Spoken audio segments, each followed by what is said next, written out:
In this paper, we conduct a user study to investigate how the animation fidelity of self-avatars impacts user performance and sense of embodiment. Participants were embodied in a self-avatar animated with different fidelity levels, from a simple inverse kinematics solver to a full-body motion capture system. We analyzed their performance in 3 tasks and their sense of agency with questionnaires. Recent studies have investigated different aspects of avatars in virtual reality, like appearance, sizing, speech, or style. However, limited attention is given to how self-avatar animation influences users' performance and perception. Synthesizing accurate realistic full-body animation to represent users in virtual reality remains a challenging problem. On the one hand, various motion capture systems could be used to capture full-body animation. Optical systems provide the best quality but are tricky to use, limited to indoors and expensive. IMU-based systems solve some of these problems while introducing positional drift. On the other hand, consumer-grade virtual reality devices have a limited set of tracking devices, which we can use to run inverse kinematics solvers. Now, we introduce the 3 animation fidelity conditions studied in this paper. The participants were asked to wear an IMU-based mocap suit with HTC Vive devices for the head, hands, pelvis and feet. We chose 3 levels of animation fidelity: Unity IK, Final IK, and mocap.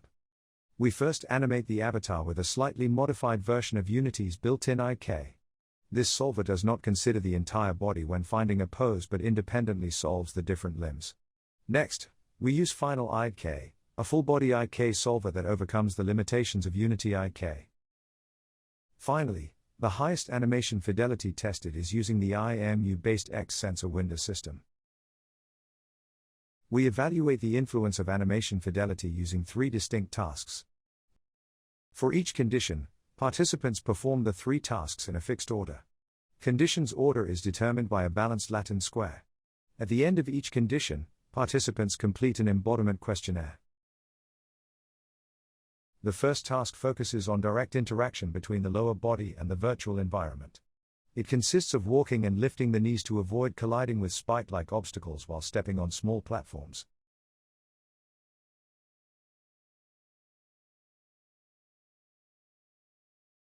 Pick and place task focuses on direct interaction between the upper body and the virtual environment.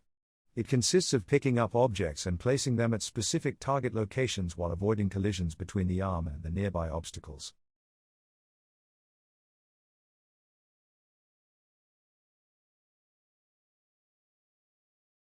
To analyze users' performance, we record collision duration, frequency, volume and task completion time for step over spike and pick and place tasks. Copy pose task involves only non-direct interactions between the virtual body and the virtual environment. More specifically, we focus on the overall pose of the self-avatar relative to the root, thus, ignoring the exact global position. We record different metrics to evaluate the user's pose. The users in given pose are projected onto a 2-dimensional plane, and the Jacquard distance and joint angle differences are computed. Here, we summarize the main findings of this study. In the copy pose task, the mocap condition performed better than inverse kinematics for all metrics. Therefore, we expect mocap to perform better in other tasks due to the high-quality tracking of poses. However, in the step over spike task, mocap was significantly worse than Final IK and Unity IK for collision volume and frequency. It was also worse than Final IK in completion time. We believe that for this task, accurately positioning the feet made users feel more confident when placing the feet on the ground to avoid spikes. Inverse kinematics solvers ensure accurate foot positioning. However, IMU-based mocap has some positional drift. In the pick and place task, we found Unity IK performs significantly worse than mocap and Final IK because of the inaccurate elbow position.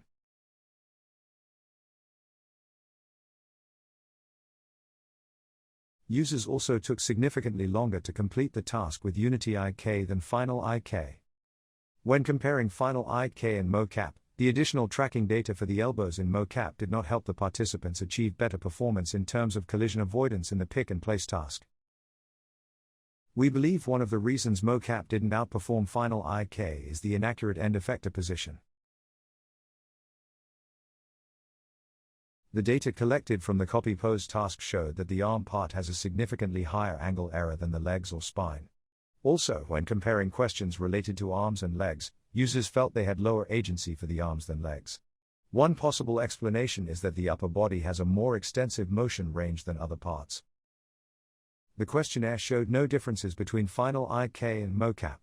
However, as mentioned before, mocap achieved better results than final IK and unity IK in the copy-pose task. This difference between the results in the questionnaire and the copy-pose task suggests that the sense of agency is not only related to the pose, but also to movements and the interaction with the virtual environment. For instance, we found that mocap does not necessarily achieve the best results in the pick and place task. In other words, when interacting with the environment, one can feel the same level of control over self-avatars animated by a high-end motion capture suit with 17 sensors, or a small set of tracking devices and a high-quality inverse kinematics solution. More details are available in the paper. Thank you for watching.